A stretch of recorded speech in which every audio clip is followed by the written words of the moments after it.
Hello friend, स्वागत है आपका अपने चैनल लास्ट क्लास में। आज के इस वीडियो में सामाजिक विज्ञान का एक मॉडल पेपर सॉल्व करेंगे। इस मॉडल पेपर में 48 ऑब्जेक्टिव प्रश्न रहेगा, जिसमें से आपको 40 बनाना रहेगा। अगर आपका 48 में से 40 सही हो जाता है तो आपकी तैयारी काफ़ी अच्छी चल रही है और बिल्कुल ऐसी तैयारी आपको करते रहना है। और आपके फाइनल बोर्ड परीक्षा का भी पैटर्न यही रहेगा। फाइनल बोर्ड परीक्षा में भी 48 ऑब्जेक्टिव प्रश्न पूछे जाएंगे, जिसमें से आपको 40 बनाना रहेगा और बिल्कुल ऐसे ही ऐसे प्रश्न आपके फाइनल बोर्ड परीक्षा में आने वाले हैं। तो एक भी प्रश्न आप लोग स्किप मत कीजिएगा। वीडियो को प्लीज़ आप लोग शुरू से लेकर अंत तक देखिएगा। और हमारे वेबसाइट पे ऑनलाइन टेस्ट चल रहा है, तो अभी तक आप टेस्ट नहीं दिए हैं तो जाके टेस्ट दे लीजिएगा। अगर आपको ऑनलाइन टेस्ट देने नहीं आता है, पीडीएफ और नोट्स डाउनलोड करने नहीं आता है, तो वीडियो के लास्ट में हम आपको बताएंगे। तो इस वीडियो को आप लोग शुरू से लेकर अंत तक देखिएगा। और अभी तक आप हमारे व्हाट्सएप ग्रुप में नहीं जुड़े हैं तो ये हमारा व्हाट्सएप नंबर है 8789307304। इस पर आपको बोलना है कि सर मुझे ग्रुप में जोड़ दीजिए, तो हम आपको ग्रुप में जोड़ देंगे। तो आइए शुरू करते हैं पहले नंबर प्रश्न से। तो पहला नंबर प्रश्न है कि रेगुन मिट्टी किस मिट्टी का दूसरा नाम है। काफ़ी महत्वपूर्ण प्रश्न है ये आपके बोर्ड परीक्षा के लिए। यहाँ पे आपको बताना है कि रेगुन मिट्टी किस मिट्टी का दूसरा नाम है। तो काली मिट्टी का दूसरा नाम है, इसे आपको याद रखना है। यहाँ पे ए वाला ऑप्शन बिल्कुल ही सही हो जाएगा। एक प्रश्न ये भी पूछा जाता है कि जलोढ़ मिट्टी कितने प्रकार की होती है। तो जलोढ़ मिट्टी 2 प्रकार की होती है, इसे आपको याद रखना है। एक प्रश्न ये भी पूछा जाता है कि कौन सी मिट्टी सर्वाधिक उपजाऊ मिट्टी होती है। तो जलोढ़ मिट्टी होती है, इसे आपको याद रखना है। एक प्रश्न ये भी पूछा जाता है कि भारत में कौन सी मिट्टी सबसे अधिक पाई जाती है। तो जलोढ़ मिट्टी सबसे अधिक पाई जाती है, तो इसे भी साथ में आपको याद रखना है। आइए देखते हैं अगला प्रश्न। 2 नंबर प्रश्न है कि टेक्सोल का उपयोग किसमें किया जाता है। काफ़ी महत्वपूर्ण प्रश्न है ये आपके बोर्ड परीक्षा के लिए। यहाँ पे आपको बताना है कि टेक्सोल का उपयोग हम किसमें करते हैं। तो कैंसर के इलाज में करते हैं, इसे आपको याद रखना है। यहाँ पे सी वाला ऑप्शन बिल्कुल ही सही हो जाएगा। और टेक्सोल किससे प्राप्त होता है। तो वृक्षों के छालों से प्राप्त होता है, तो इसे भी साथ में आपको याद रखना है। आइए देखते हैं अगला प्रश्न। 3 नंबर प्रश्न है कि हिंद चीन क्षेत्र में कौन कौन से देश आते हैं। यहाँ पे आपको बताना है कि हिंद चीन क्षेत्र में कौन कौन से देश आते थे। तो कंबोडिया, वियतनाम और लाओस आता था, इसे आपको याद रखना है। यहाँ पे सी वाला ऑप्शन बिल्कुल ही सही हो जाएगा। और हिंद चीन क्षेत्र में ना ही चीन आता था और ना ही हिंदुस्तान आता था, तो इसे भी साथ में आपको याद रखना है। आइए देखते हैं अगला प्रश्न। 4 नंबर प्रश्न है कि एशिया का सबसे बड़ा परमाणु विद्युत गृह कहाँ स्थित है। यहाँ पे आपको बताना है कि एशिया का सबसे बड़ा परमाणु विद्युत गृह कहाँ स्थित है। तो तारापुर में स्थित है, इसे आपको याद रखना है। यहाँ पे ए वाला ऑप्शन बिल्कुल ही सही हो जाएगा। और तारापुर कहाँ पे है, तो महाराष्ट्र में है, तो इसे भी साथ में आपको याद रखना है। आइए देखते हैं अगला प्रश्न। 5 नंबर प्रश्न है कि विश्व में सर्वप्रथम मुद्रण की शुरुआत कहाँ हुई। काफ़ी महत्वपूर्ण प्रश्न है। यहाँ पे आपको बताना है कि विश्व में सर्वप्रथम मुद्रण की शुरुआत यानी प्रिंटिंग की शुरुआत कहाँ पे हुई। तो चीन में हुआ, इसे आपको याद रखना है। यहाँ पे बी वाला ऑप्शन बिल्कुल ही सही हो जाएगा। एक प्रश्न ये भी पूछा जाता है कि कागज का आविष्कार किस देश में हुआ। तो चीन में हुआ, इसे आपको याद रखना है। और कागजी मुद्रा की भी शुरुआत कहाँ पे हुआ था। तो चीन में ही हुआ था, तो इसे भी साथ में आपको याद रखना है। अभी तक आप लोग वीडियो को लाइक नहीं किए हैं तो प्लीज़ आप लोग वीडियो को लाइक कीजिए। चैनल को सब्सक्राइब नहीं किए हैं तो चैनल को सब्सक्राइब कीजिए। और सब्सक्राइब करने के साथ साथ एक बेल आइकन आता है, तो बेल आइकन को ऑल पे दबा लीजिए, ताकि जब भी लाइव क्लास हो तो आपके पास नोटिफिकेशन पहुंचता रहे। आइए देखते हैं अगला प्रश्न। 6 नंबर प्रश्न है कि गोंडवाना समूह में किसका निर्माण हुआ था। काफ़ी महत्वपूर्ण प्रश्न है। यहाँ पे आपको बताना है कि गोंडवाना समूह में किसका निर्माण निर्माण हुआ था? तो कोयले का निर्माण हुआ था, इसे आपको याद रखना है। यहाँ पे सी वाला ऑप्शन बिल्कुल ही सही हो जाएगा। एक प्रश्न ये भी पूछा जाता है कि कोयला किस राज्य में सबसे अधिक होता है? तो झारखंड राज्य में सबसे अधिक होता है, इसे आपको याद रखना है। एक प्रश्न ये भी पूछा जाता है कि सोना किस राज्य में सबसे अधिक होता है? तो कर्नाटक राज्य में सबसे अधिक होता है, इसे आपको याद रखना है। और हीरा किस राज्य में सबसे अधिक होता है? तो मध्य प्रदेश में सबसे अधिक होता है, इसे आपको याद रखना है। एक प्रश्न ये भी पूछा जाता है कि चांदी किस राज्य में सबसे अधिक होता है? तो जो चांदी होता है ये राजस्थान में सबसे अधिक होता है, तो इसे भी साथ में आपको याद रखना है। आइए देखते हैं अगला प्रश्न 7 नंबर प्रश्न है कि राष्ट्रीय विकास परिषद का गठन कब हुआ? काफी महत्वपूर्ण प्रश्न है ये आपके बोर्ड परीक्षा के लिए। यहाँ पे आपको बताना है कि राष्ट्रीय विकास परिषद का गठन कब हुआ? तो 1952 ईस्वी में हुआ, इसे आपको याद रखना है। यहाँ पे सी वाला ऑप्शन बिल्कुल ही सही हो जाएगा। आइए देखते हैं अगला प्रश्न 8 नंबर प्रश्न है कि रेल वर्कशॉप कहाँ स्थित है? काफी महत्वपूर्ण प्रश्न है। यहाँ पे आपको बताना है कि रेल वर्कशॉप कहाँ पे स्थित है? तो जमालपुर में स्थित है, इसे आपको याद रखना है। यहाँ पे ए वाला ऑप्शन बिल्कुल ही सही हो जाएगा। एक प्रश्न ये भी पूछा जाता है कि रेलवे का मुख्यालय बिहार में एक कौन सा है? तो हाजीपुर है, तो इसे भी साथ में आपको याद रखना है। आइए देखते हैं अगला प्रश्न 9 नंबर प्रश्न है कि खाद कारखाना कहाँ स्थित है? काफ़ी महत्वपूर्ण प्रश्न है ये आपके बोर्ड परीक्षा के लिए। यहाँ पे आपको बताना है कि खाद कारखाना कहाँ पे स्थित है? तो बरौनी में स्थित है, इसे आपको याद रखना है। यहाँ पे सी वाला ऑप्शन बिल्कुल ही सही हो जाएगा। और बरौनी कहाँ पे है? तो बिहार में है, तो इसे भी साथ में आपको याद रखना है। एक प्रश्न ये भी पूछा जाता है कि जमशेदपुर किस राज्य में है? तो झारखंड राज्य में है, तो इसे भी साथ में आपको याद रखना है। आइए देखते हैं अगला प्रश्न 10 नंबर प्रश्न है कि भूकंप की तीव्रता किससे मापा जाता है? काफी महत्वपूर्ण प्रश्न है। यहाँ पे आपको बताना है कि भूकंप की तीव्रता किससे मापा जाता है? तो रिएक्टर स्केल से मापा जाता है, इसे आपको याद रखना है। यहाँ पे सी वाला ऑप्शन बिल्कुल ही सही हो जाएगा। एक प्रश्न ये भी पूछा जाता है कि भूकंप किस प्रकार की आपदा है? तो ये प्राकृतिक आपदा है, इसे आपको याद रखना है। एक प्रश्न ये भी पूछा जाता है कि भूकंप का जहां जन्म होता है उसे क्या कहते हैं? तो जहां पे भूकंप का जन्म होता है उसे भूकंप केंद्र कहते हैं, तो इसे भी साथ में आपको याद रखना है। एक प्रश्न ये भी पूछा जाता है कि सुनामी का संबंध किससे है? तो समुद्र से है, तो इसे भी साथ में आपको याद रखना है। आइए देखते हैं अगला प्रश्न 11 नंबर प्रश्न है कि भारतीय संविधान द्वारा मान्य राष्ट्रीय भाषाओं की संख्या कितनी है? यहाँ पे आपको बताना है कि भारतीय संविधान द्वारा मान्य राष्ट्रीय भाषाओं की संख्या कितनी है? तो 22 है, इसे आपको याद रखना है। यहाँ पे डी वाला ऑप्शन बिल्कुल ही सही हो जाएगा। आइए देखते हैं अगला प्रश्न 12 नंबर प्रश्न है कि सूचना के अधिकार आंदोलन की शुरुआत कहाँ से हुई? काफ़ी महत्वपूर्ण प्रश्न है। यहाँ पे आपको बताना है कि सूचना के अधिकार आंदोलन की शुरुआत कहाँ से हुई?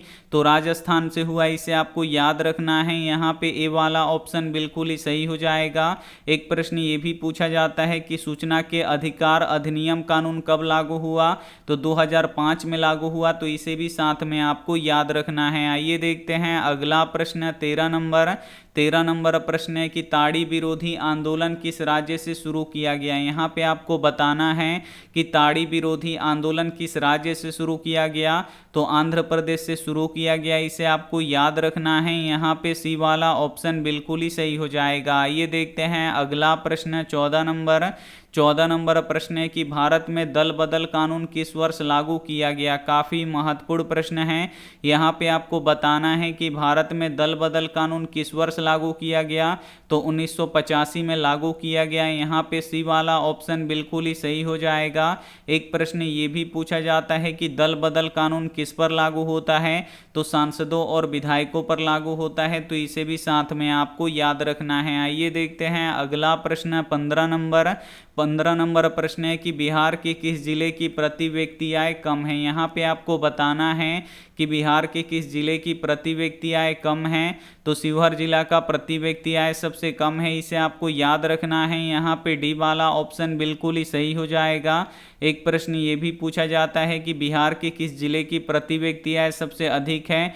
तो पटना जिला का जो प्रति व्यक्ति आय है वो सबसे अधिक है, तो इसे भी साथ में आपको याद रखना है। आइए देखते हैं अगला प्रश्न 16 नंबर प्रश्न है कि मेटरनिख कौन था। यहाँ पे आपको बताना है कि मेटरनिख कौन था। तो जो मेटरनिख था ये ऑस्ट्रिया का चांसलर था, इसे आपको याद रखना है। यहाँ पे ए वाला ऑप्शन बिल्कुल ही सही हो जाएगा। एक प्रश्न ये भी पूछा जाता है कि रूस के राजा को क्या कहा जाता था, तो रूस के राजा को जार कहा जाता था, तो इसे भी साथ में आपको याद रखना है। आइए देखते हैं अगला प्रश्न 17 नंबर प्रश्न है कि यूरोप का मरीज किस देश को कहते हैं। काफी महत्वपूर्ण प्रश्न है और ये प्रश्न बोर्ड परीक्षा में बार बार पूछा जाता है। यहाँ पे आपको बताना है कि यूरोप का मरीज किस देश को कहते हैं, तो तुर्की को कहते हैं। यहाँ पे सी वाला ऑप्शन बिल्कुल ही सही हो जाएगा। आइए देखते हैं अगला प्रश्न 18 नंबर प्रश्न है कि गांधी जी को महात्मा की उपाधि किसने दी थी। काफी महत्वपूर्ण प्रश्न है। यहाँ पे आपको बताना है कि गांधी जी को महात्मा की उपाधि किसने दिया था, तो रविंद्रनाथ टैगोर जी ने दिया था, इसे आपको याद रखना है। यहाँ पे सी वाला ऑप्शन बिल्कुल ही सही हो जाएगा। एक प्रश्न ये भी पूछा जाता है कि रविंद्रनाथ टैगोर को गुरुदेव की उपाधि किसने दिया था, तो महात्मा गांधी जी ने दिया था, तो इसे भी साथ में आपको याद रखना है। आइए देखते हैं अगला प्रश्न 19 नंबर प्रश्न है कि चौरी चौरा वर्तमान में किस राज्य में स्थित है। यहाँ पे आपको बताना है कि चौरी चौरा वर्तमान में किस राज्य में स्थित है, तो ये उत्तर प्रदेश में स्थित है, इसे आपको याद रखना है। यहाँ पे ए वाला ऑप्शन बिल्कुल ही सही हो जाएगा। एक प्रश्न ये भी पूछा जाता है कि चौरी चौरा कांड के बाद महात्मा गांधी ने किस आंदोलन को स्थगित कर दिया था, तो असहयोग आंदोलन को स्थगित कर दिया था, तो इसे भी साथ में आपको याद रखना है। इस मॉडल पेपर में 48 ऑब्जेक्टिव प्रश्न है जिसमें से आपको 40 बनाना है, तो एक भी प्रश्न आप लोग स्किप मत कीजिएगा। वीडियो को प्लीज़ आप लोग शुरू से लेकर अंत तक देखिएगा और आप लोग देखिएगा कि आपका 40 सही हुआ कि नहीं हुआ, और ये कमेंट बॉक्स में हमें ज़रूर बताइएगा। ये देखते हैं अगला प्रश्न 20 नंबर प्रश्न है कि लखनऊ समझौता किस वर्ष हुआ। काफ़ी महत्वपूर्ण प्रश्न है। यहाँ पे आपको बताना है कि लखनऊ समझौता किस वर्ष हुआ, तो 1916 में हुआ, इसे आपको याद रखना है। यहाँ पे ए वाला ऑप्शन बिल्कुल ही सही हो जाएगा। एक प्रश्न ये भी पूछा जाता है कि लखनऊ समझौता किनके बीच में हुआ था, तो भारतीय राष्ट्रीय कांग्रेस और मुस्लिम लीग के बीच में हुआ था, तो इसे भी साथ में आपको याद रखना है। आइए देखते हैं अगला प्रश्न 21 नंबर प्रश्न है कि सेफ्टी लैंप के आविष्कारक कौन है। यहाँ पे आपको बताना है कि सेफ्टी लैंप के आविष्कारक कौन हैं, तो हेम्फ्री डेवी हैं, इन्हें आपको याद रखना है। यहाँ पे डी वाला ऑप्शन बिल्कुल ही सही हो जाएगा। एक प्रश्न ये भी पूछा जाता है कि भाप इंजन का आविष्कार किसने किया, तो जेम्स वाट ने किया, तो इसे भी साथ में आपको याद रखना है। आइए देखते हैं अगला प्रश्न 22 नंबर प्रश्न है कि रूसो कहाँ के दार्शनिक था। यहाँ पे आपको बताना है कि रूसो कहाँ का दार्शनिक था, तो जो रूसो था ये फ्रांस का दार्शनिक था, इसे आपको याद रखना है। यहाँ पे ए वाला ऑप्शन बिल्कुल ही सही हो जाएगा। और दुनिया का सबसे बड़ा देश कौन सा है, तो रूस है, इसे आपको याद रखना है। और दुनिया का सबसे दूसरा बड़ा देश कौन सा है, तो कनाडा है, तो इसे भी साथ में आपको याद रखना है। आइए देखते हैं अगला प्रश्न 23 नंबर प्रश्न है कि भारत में संविधान सभा का गठन कब हुआ। यहाँ पे आपको बताना है कि भारत में संविधान सभा का गठन कब हुआ, तो 1946 में हुआ, इसे आपको याद रखना है। यहाँ पे सी वाला ऑप्शन बिल्कुल ही सही हो जाएगा। और भारतीय संविधान को किसने लिखा, तो बाबा साहेब भीमराव अंबेडकर ने लिखा, इसे आपको याद रखना है। और भारतीय संविधान लिखने में कितना समय लगा, तो 2 वर्ष 11 महीना 18 दिन लगा, तो इसे भी साथ में आपको याद रखना है। आइए देखते हैं अगला प्रश्न 24 नंबर प्रश्न है कि निम्न में से कौन अनवीकरणीय ऊर्जा स्रोत है। यहाँ पे आपको बताना है कि निम्न में से कौन अनवीकरणीय स्रोत है, तो कोयला, पेट्रोलियम और प्राकृतिक गैस ये अनवीकरणीय ऊर्जा स्रोत होता है। ये एक दिन समाप्त हो जाएगा, और ये जब एक बार समाप्त हो जाएगा तो इसे हम पुनः बना नहीं सकते हैं, तो यहाँ पे डी वाला ऑप्शन बिल्कुल ही सही हो जाएगा। आइए देखते हैं अगला प्रश्न 25 नंबर प्रश्न है कि विश्व में सबसे अधिक फलों और सब्जियों का उत्पादन किस देश में होता है। यहाँ पे आपको बताना है कि विश्व में सबसे अधिक फलों और सब्जियों का उत्पादन किस देश में होता है, तो भारत में होता है, इसे आपको याद रखना है। यहाँ पे डी वाला ऑप्शन बिल्कुल ही सही हो जाएगा। आइए देखते हैं अगला प्रश्न 26 नंबर प्रश्न है कि दूध के उत्पादन में लाई गई क्रांति कौन सी है। यहाँ पे आपको बताना है कि दूध के उत्पादन में लाई गई क्रांति कौन सी है, तो श्वेत क्रांति है, इसे आपको याद रखना है। यहाँ पे बी वाला ऑप्शन बिल्कुल ही सही हो जाएगा। एक प्रश्न ये भी पूछा जाता है कि श्वेत क्रांति के जनक कौन हैं, तो वर्गीज कुरियन है, तो इन्हें भी साथ में आपको याद रखना है। एक प्रश्न ये भी पूछा जाता है कि ऑपरेशन फ्लड का संबंध किससे है, तो दूध से है, तो इसे भी साथ में आपको याद रखना है। आइए देखते हैं अगला प्रश्न 27 नंबर प्रश्न है कि नागार्जुन परियोजना किस नदी पर स्थित है। यहाँ पे आपको बताना है कि नागार्जुन परियोजना किस नदी पर स्थित है, तो ये कृष्णा नदी पर स्थित है। यहाँ पे बी वाला ऑप्शन बिल्कुल ही सही हो जाएगा। एक प्रश्न ये भी पूछा जाता है कि नागार्जुन परियोजना किस राज्य में है, तो तेलंगाना राज्य में है, तो इसे भी साथ में आपको याद रखना है। आइए देखते हैं अगला प्रश्न 28 नंबर प्रश्न है कि सुनामी किस स्थान पर आता है। यहाँ पे आपको बताना है कि सुनामी किस स्थान पर आता है, तो सुनामी समुद्र में आता है, इसे आपको याद रखना है। यहाँ पे बी वाला ऑप्शन बिल्कुल ही सही हो जाएगा। और सुनामी क्या है, तो ये एक विनाशकारी समुद्री लहर है, इसे आपको याद रखना है। और सुनामी किस भाषा का शब्द है, तो ये जापानी भाषा का शब्द है, तो इसे भी साथ में आपको याद रखना है। और जो सुनामी होता है ये प्राकृतिक आपदा होता है, तो इसे भी साथ में आपको याद रखना है। आइए देखते हैं अगला प्रश्न 29 नंबर प्रश्न है कि गदर पार्टी का स्थापना किसने किया। काफी महत्वपूर्ण प्रश्न है। यहाँ पे आपको बताना है कि गदर पार्टी का स्थापना किसने किया, तो लाला हरदयाल ने किया। यहाँ पे बी वाला ऑप्शन बिल्कुल ही सही हो जाएगा। और गदर पार्टी का स्थापना कब हुआ था, तो 1913 में हुआ था, तो इसे भी साथ में आपको याद रखना है। आइए देखते हैं अगला प्रश्न 30 नंबर प्रश्न है कि तिनकठिया प्रणाली किस पर लागू होता था। यहाँ पे आपको बताना है कि तिनकठिया प्रणाली किन पर लागू होता था, तो ये किसानों पर लागू होता था, इसे आपको याद रखना है। यहाँ पे डी वाला ऑप्शन बिल्कुल ही सही हो जाएगा। आइए देखते हैं अगला प्रश्न 31 नंबर प्रश्न है कि चिपको आंदोलन निम्न में से किससे संबंधित है। यहाँ पे आपको बताना है कि चिपको आंदोलन किससे संबंधित है, तो पेड़ बचाने से संबंधित है, इसे आपको याद रखना है।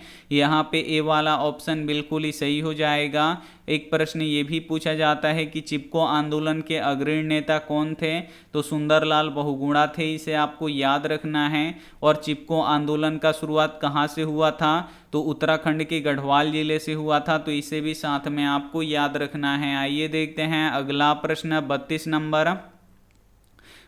नंबर प्रश्न है कि लोकतंत्र में फैसले लिए जाते हैं। यहाँ पे आपको बताना है कि लोकतंत्र में फैसले लिए जाते हैं, तो लोकतंत्र में फैसले देर से लिए जाते हैं, इसे आपको याद रखना है। यहाँ पे बी वाला ऑप्शन बिल्कुल ही सही हो जाएगा। आइए देखते हैं अगला प्रश्न 33 नंबर प्रश्न है कि भारत में किस प्रकार के लोकतंत्र की व्यवस्था है। यहाँ पे आपको बताना है कि भारत में किस प्रकार के लोकतंत्र की व्यवस्था है, तो अप्रत्यक्ष लोकतंत्र की व्यवस्था है, इसे आपको याद रखना है। यहाँ पे बी वाला ऑप्शन बिल्कुल ही सही हो जाएगा। आइए देखते हैं अगला प्रश्न 34 नंबर प्रश्न है कि बिहार में जीवन यापन का मुख्य साधन क्या है। यहाँ पे आपको बताना है कि बिहार में जीवन यापन का मुख्य साधन क्या है, तो कृषि है, इसे आपको याद रखना है। यहाँ पे बी वाला ऑप्शन बिल्कुल ही सही हो जाएगा। और बिहार में कृषि से 80% लोग जुड़े हुए हैं, इसे आपको याद रखना है। और जो कृषि होता है ये प्राथमिक क्षेत्र होता है, और जो उद्योग होता है ये द्वितीय क्षेत्र होता है, तो इसे भी साथ में आपको याद रखना है। आइए देखते हैं अगला प्रश्न 35 नंबर प्रश्न है कि भारत में वोट देने का न्यूनतम उम्र क्या है। यहाँ पे आपको बताना है कि भारत में वोट देने का न्यूनतम उम्र क्या है, तो 18 वर्ष है, इसे आपको याद रखना है। यहाँ पे ए वाला ऑप्शन बिल्कुल ही सही हो जाएगा। और मुखिया बनने का उम्र क्या होता है, तो 18 वर्ष होता है, इसे आपको याद रखना है।